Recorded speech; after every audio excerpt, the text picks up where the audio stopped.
네, 의석을 정돈해 주시기 바랍니다. 성원이 되었으므로 제379회 국회 임시의 제2차 국회 상임위원회 위원 정수에 관한 규칙 개정 특별위원회를 개회하겠습니다.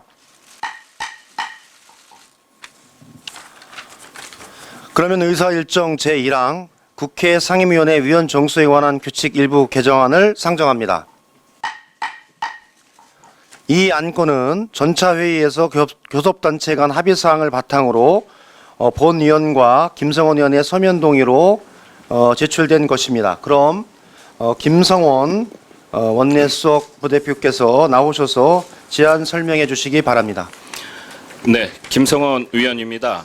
오늘 우리 위원회에 상정된 국회 상임위원회 위원 정수에 관한 규칙 일부 개정 규칙안에 대해서 제안 설명 드리겠습니다.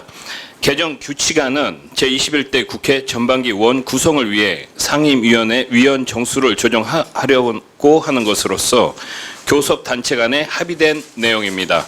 위원 정수를 조정하려는 위원회와 그 조정 현황을 말씀드리면, 먼저 과학기술정보방송통신위원회 위원 정수를 21인에서 20인으로, 외교통일위원회 위원 정수를 22인에서 21인으로, 문화체육관광위원회 위원 정수를 17인에서 16인으로 각각 감원을 하고, 산업통상자원중소벤처기업위원회 위원 정수를 29인에서 30인으로, 보건복지위원회 위원 정수를 22인에서 24인으로 각각 증원하려는 것입니다.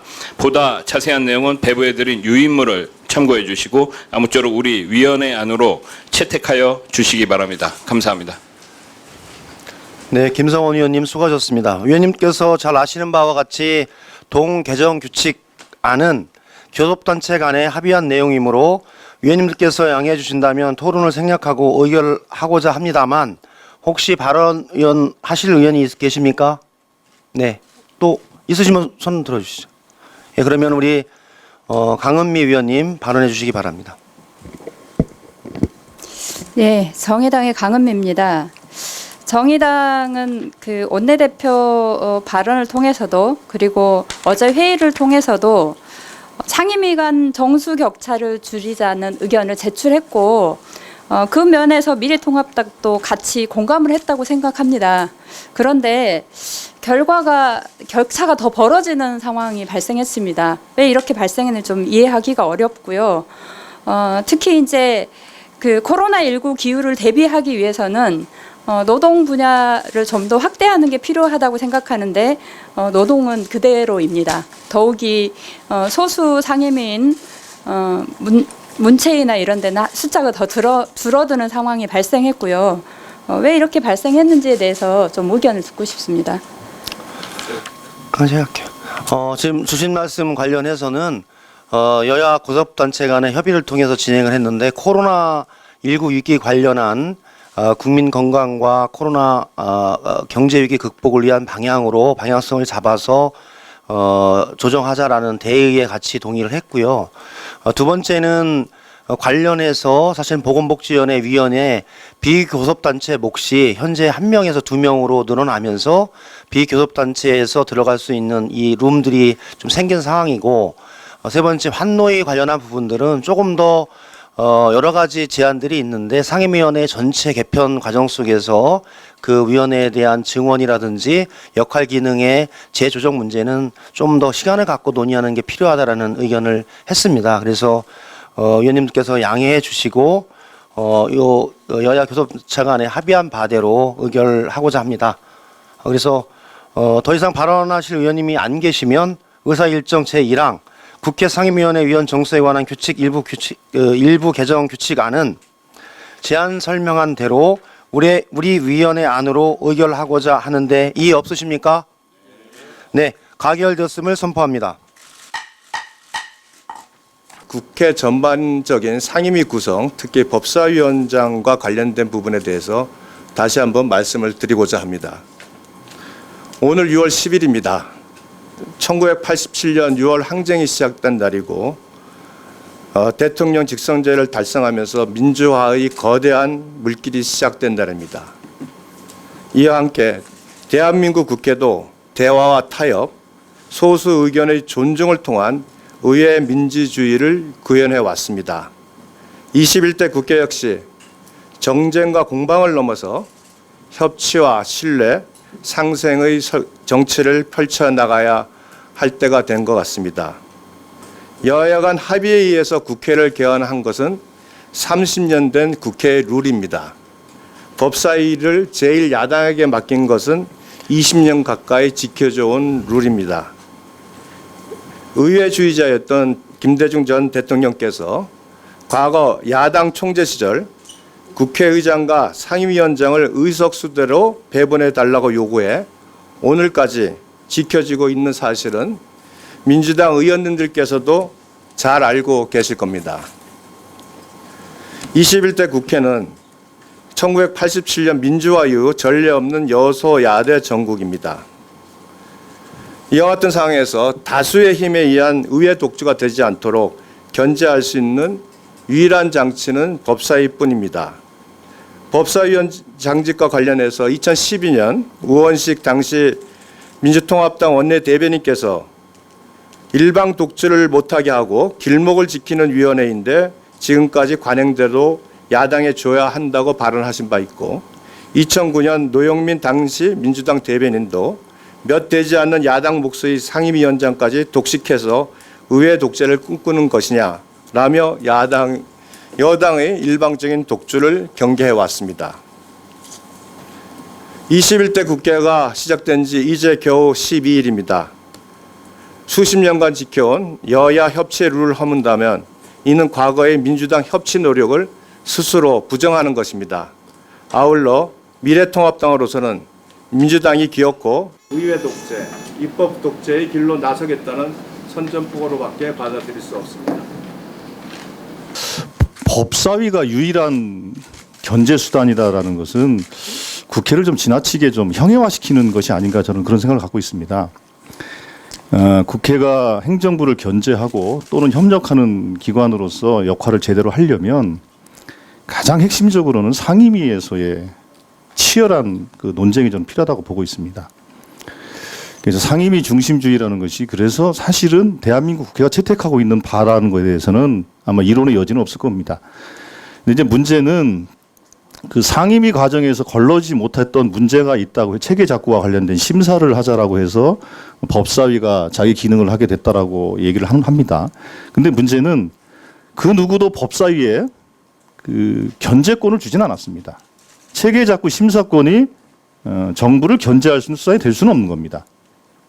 그 부분에 대해서는 우리가 어떤 방식으로 행정부를 견제할 것인가 또 여당을 견제할 것인가 문제에 대해서는 과거와 같은 그런 좀 낡은 방식이 아니라 보다 좀 현대화되고 세련된 방식의 견제와 협력 구조를 짜자라는 것이 이제 저희들의 생각인 것이고 그런 의미에서 오히려 합리적인 견제를 위해서는 법사위 구조에서의 사실은 법적 권한 바깥에 사실은 월권적인 견제 방식이 아니라 상임위 내에서 또 국회 전체가 행정부를 견제하는 방식으로 합리적 견제 시스템을 좀 새롭게 구축하자라는 것이 저희들의 주장인 것이고 그렇게 좀 이해해 주시면 좋겠다 말씀을 드리겠고 그래서 어제 토론하면서 나왔던 것처럼 법사위의 현재 체계작구 심사권에 대한 문제에 대해서는 지적을 하셨으니까 그 부분에 대해서는 잘 좋은 방향으로 개선하는 것으로 했으면 합니다. 이상입니다.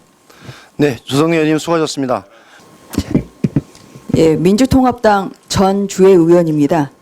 어제와 오늘 그 양당 수석 부대표님들께서 몸소 협치가 무엇인지를 보여주셨습니다. 전 각고의 노력 끝에 상임위 위원 정수 합의에 이르게 된 데 감사의 말씀을 드립니다. 그럼에도 불구하고 앞으로 상임위가 개의되기 전까지는 많은 험로가 예상됩니다. 그 이유는 법사위원장을 비롯해서 전 상임위원장 구성에 대한 협치가 실종되었기 때문입니다. 어제 전체 회의에서도 말씀드렸듯이 21대 국회 우리에게 주어진 국민들의 준엄한 명령은 바로 함께 일하는 국회를 만들라는 것입니다.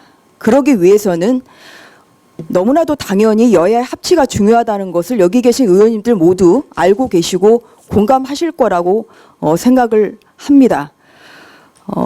체계 자구 심사권 폐지 역시 마찬가지입니다. 이것이 일방적으로 폐지될 것이 아니라 그동안의 순기능이 있었는지 이런 부분도 따져봐야 합니다.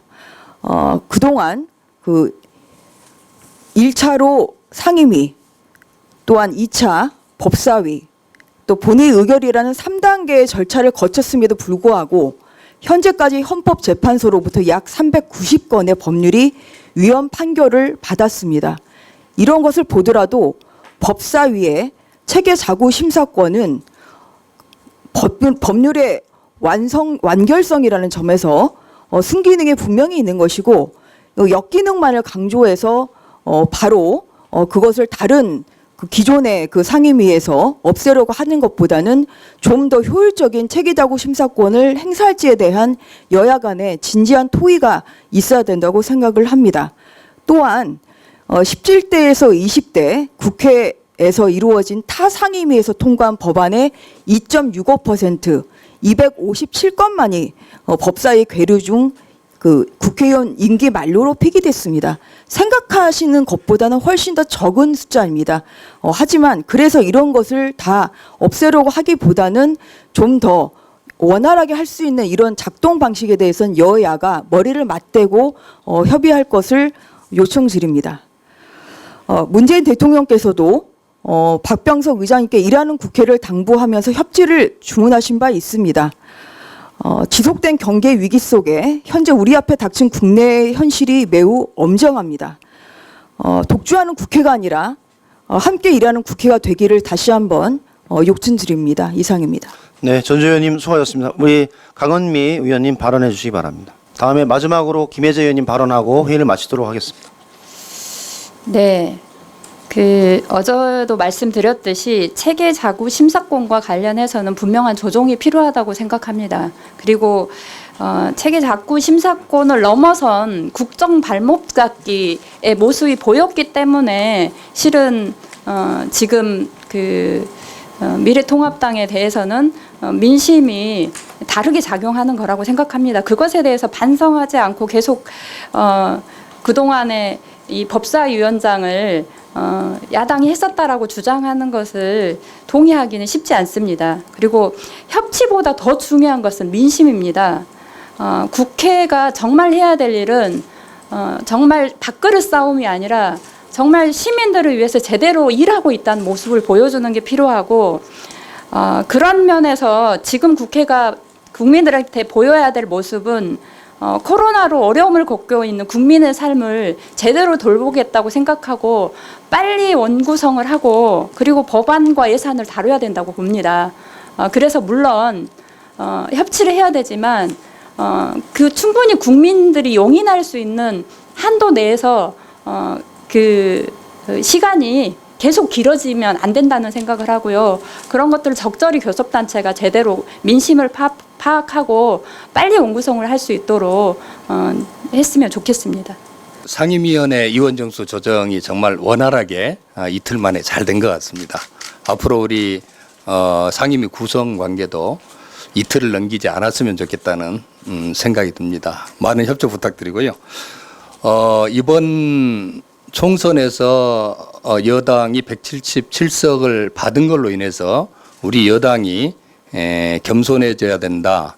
이 생각을 저희들 많이 하고 있습니다. 그런데 정말 진정한 겸손이 뭘까? 이 부분을 고민을 우리 의원님들이 많이 하고 있는데 진정한 겸손은 국민들한테 책임을 지는 것이라고 생각을 합니다. 이번 총선 민의에 나타난 177석이 일하는 국회를 만들어라고 하는 준엄한 명령이고 이 부분에 대해서는 우리 야당 의원님들도 전적으로 동의를 한다고 생각을 합니다.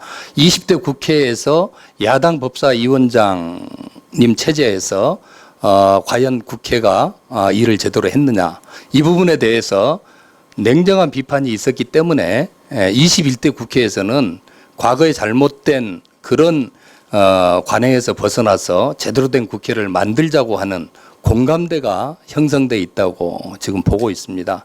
그래서 이번 원구성에 있어서 법사위 위원장 문제하고 그다음에 법사위 어떤 기능 역할 조정 문제는 국민들의 뜻에 따라서 우리 야당에서 여당에 책임을 주고 거기에 잘못됐을 때 오히려 책임을 추궁하는 것이 진정한 협치고 상생이라고 생각을 합니다.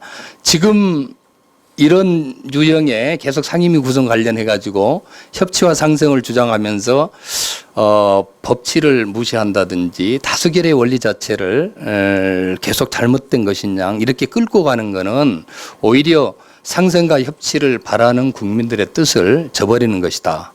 이런 생각을 하고요. 시중의 다수 여론을 보더라도 이번에 법사위원장은 여당에 줘서 여당이 책임 있게 코로나 이 국난 극복하고 한번 해봐라. 그렇게 하고 심판받아라. 이게 국민의 뜻이라고 생각을 하고 있습니다. 그런 대승적인 견지에서 우리 야당 의원님들께서 협조해 주셨으면 감사하겠다는 말씀을 드립니다. 고맙습니다.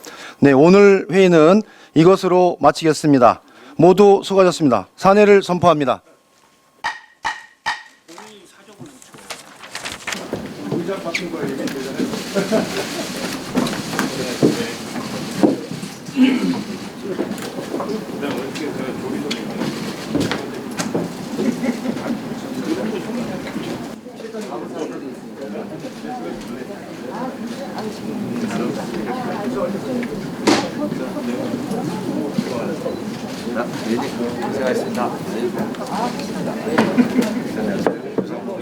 오늘 뭐 급하게 또 기자회견 하셔서 가능하다 안 하겠습니다.